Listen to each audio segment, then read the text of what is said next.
नमस्कार मित्रमैत्रिणींनो, उर्दू ही भाषा नेमकी कोणत्या देशामध्ये जन्मली? तर काल सुप्रीम कोर्टाने निकाल दिला आणि सुप्रीम कोर्टाने सांगितलं, मूर्खांनो, उर्दू ही भारतीय भाषा आहे. उर्दू भाषेचा जन्म याच भूमीत आपल्याच भारतामध्ये झालेला आहे. त्याच्यामुळे उर्दू म्हणजे पाकिस्तानची किंवा अफगाणिस्तानची भाषा आहे किंवा मुसलमानांची भाषा आहे असं म्हणून त्या भाषेचा धिक्कार करू नये असा निकाल देऊन काल सुप्रीम कोर्टाने हे सगळे भाजपचे अंधभक्त IT सालीवाले लोक यांच्या थोबाडीत मारलेली आहे. नेमकं सुप्रीम कोर्ट काय म्हणालं आणि हे उर्दू विषयी जे काही आहे किंवा भाषेविषयी एकंदर मला काय बोलायचं आहे ते आजच्या व्हिडिओत पाहूया. तर अकोल्यामध्ये असं झालं की कुण्या एका व्यक्तीने आपल्या घराच्या बाहेर उर्दू भाषेमध्ये बोर्ड लिहिला. समजा माझं नाव मुक्ता कदम आहे असा एक बोर्ड त्यांनी लिहिला उर्दू भाषेमध्ये. कोणता तरी अकोल्यातला महाभाग आहे, पातूर, अकोल्यातला पातूर नावाचा जे तालुका आहे तिथला व्यक्ती. तो डायरेक्ट कोर्टामध्ये गेला, म्हणे हे बघा, हे उर्दूमध्ये बोर्ड लावतात, हे चुकीचं आहे, ही मुसलमानांची भाषा, ही आपली भाषा नाही आहे. कोर्टात गेला तो.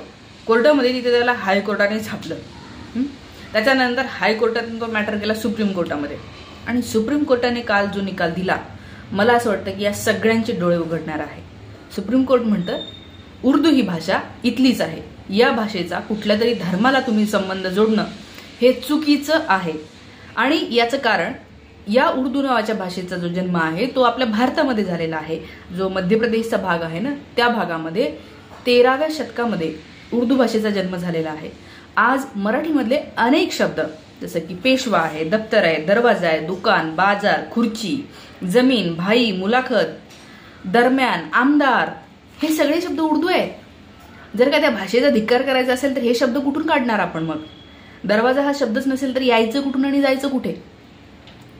असं जर का करतो म्हटलं ना तर इतके मराठीतले शब्द वगळले जातील की आपल्याला नवीन शब्द काढता काढता तोंड बंद करायची वेळ येईल. म्हणजे काय बोलावं की नाही, कारण की प्रत्येक दुसरा शब्द, चौथा शब्द हा उर्दू येऊ शकतो. त्यामुळे आपण सगळ्यांनी पण एक लक्षात घेणं गरजेचं आहे, जगातल्या सगळ्या भाषांवर आपलं प्रेम असायला पाहिजे.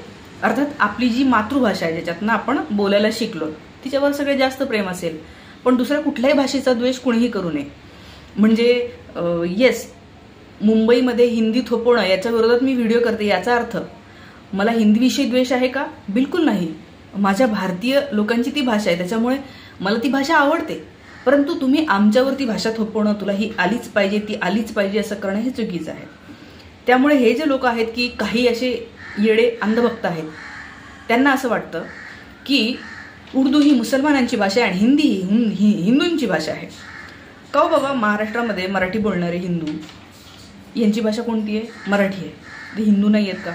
तमिळनाडूमध्ये तमिळ भाषा बोलणारे ज्यांना हिंदी येतच नाही ते हिंदू नाही आहेत का? कर्नाटकमधले कन्नड भाषा बोलणारे हिंदू नाही आहेत का? पहिली गोष्ट, भाषा नावाची गोष्ट ही जॉग्राफीशी संबंधित असते, तिचा कुठल्याही धर्माशी काहीही संबंध नाही. जसे की हिंदू धर्मामधले आपले अनेक ग्रंथ किंवा आपलं रामायण, महाभारत ही महाकाव्य ही संस्कृतमध्ये लिहिली, पण आपण संस्कृत बोलतो का? पण म्हणजे त्या काही धार्मिक गोष्टी संस्कृतमध्ये लिहिलेल्या आहे, याचा अर्थ त्या लोकांची ती भाषा होत नाही. संत वाङ्मय हे मराठीमध्ये तेव्हाच्या 12व्या शतकातल्या मराठीमध्ये लिहिलेलं आहे. ते त्या काळाचं प्रतीक आहे, त्या जॉग्राफीचं ते प्रतीक आहे. जॉग्राफिकली तिथे जी भाषा डॉमिनंटली तेव्हा असायची त्यानुसार त्या गोष्टी रचल्या जातात, त्यानुसार तिथली लोक बोलतात. त्याच्यामुळे हे जे काही IT सेलचे अंधभक्त आहेत की ज्यांना असं वाटतं की हिंदी ही हिंदूंची आहे, तर तमिळनाडूमध्ये सगळे हिंदू, त्यांना हिंदी येतच नाही, केरळमधल्या हिंदूंना हिंदी येतच नाही, ठीक आहे, आणि अमेरिकेमध्ये, इंग्लंडमध्ये इकडे तिकडे राहणारे कितीतरी हिंदू असतील की ज्यांच्या पुढच्या पिढ्यांना हिंदी येत नाही, कमी येते. त्यामुळे असा तर्क लावणं चुकीचं आहे. दुसरं म्हणजे उर्दू ही मुसलमानांची भाषा आहे का? तर तसं बिलकुल नाही आहे. महाराष्ट्रामधले राहणारे मुसलमान हे काही उर्दू बोलतात का? नाही. किंवा अरेबियामध्ये तुम्ही तिकडे गेलात, कुठे दुबईला गेलात, दुबईचं सरकार हिंदी भाषेमध्ये उर्दू भाषेमध्ये चालवतं का सरकार? नाही, त्यांची अरेबिक भाषा आहे. किंवा अफगाणिस्तानमध्ये उर्दू भाषा चालते का? नाही, त्यांची पश्तून नावाची भाषा आहे. इराण, हे सगळे मुसलमान कंट्रीजची मी मुद्दामून नावं घेते जिथे उर्दू भाषेवर चालत नाही त्यांचं राज्य. पाकिस्तानमध्ये जास्त करून वापरली जाते, याचा अर्थ आपण त्या भाषेचं द्वेष करणं हे काय बरोबर नाही आहे, कारण की ती भाषा ही भारतीय आहे. त्यामुळे आपण भारतीय असल्यामुळे आपल्याला तिचा अभिमान असायला पाहिजे की अरे हा इथलीच आहे आणि हे आपल्या संस्कृतीचा भाग आहे. जसं संस्कृत आहे, मराठी आहे किंवा या सगळ्या भाषा आहेत, खालच्या तमिळ असतील, द्रविड असतील, या लोकल भाषा आहे, मराठीतल्या पण वराडी भाषा आहे, खानदेशी भाषा, या सगळ्या आपल्या संस्कृतीचं प्रतीक आहेत. त्या सगळ्यांचं जतन करणं हे आपलं काम आहे.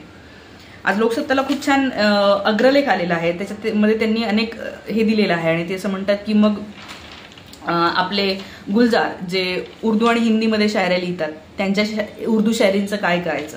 तुमचं मन दुखावलं, तुम्हाला त्रास झाला जेव्हा तुम्ही गझल ऐकता, त्या गझल उर्दूमधल्या जास्त असतात आणि उर्दूमध्ये जे काही तयार झालेल्या गझल आहेत ते जास्त काय म्हणूया गाजलेल्या सुद्धा आहे.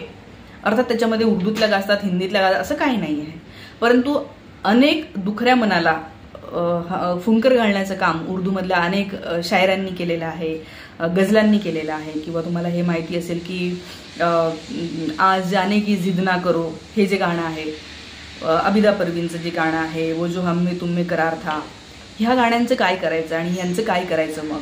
किंवा मग कृष्णाचा भक्त असलेला बिस्मिल्ला खान, त्यांच्या सगळ्या रचनांचं काय करायचं. त्यामुळे हे जे काही मूर्ख लोक आहेत त्यांनी पहिल्यांदा विचार करावा. असा कुठल्याही भाषेचा द्वेष करायचा नसतो, कुठल्याही धर्माचा द्वेष करायचा नसतो, कुठल्याही जातीचा द्वेष करायचा नसतो. द्वेष करायचा जर असेल तर एखाद्या व्यक्तीमध्ये असलेल्या चुकीच्या गुणाचा, त्याच्या अनैतिकतेचा, त्याच्या नीतिभ्रष्ट वर्तनाचा, त्याच्या एकंदर जे काही स्वभाव असेल त्याच्यामध्ये असलेल्या विकृतींचा द्वेष करायचा असतो. विकृतींना घालून पाडून बोलायचं असतं, जेणेकरून पुढे त्याला लक्षात येईल की आपण चांगलं वागलं पाहिजे.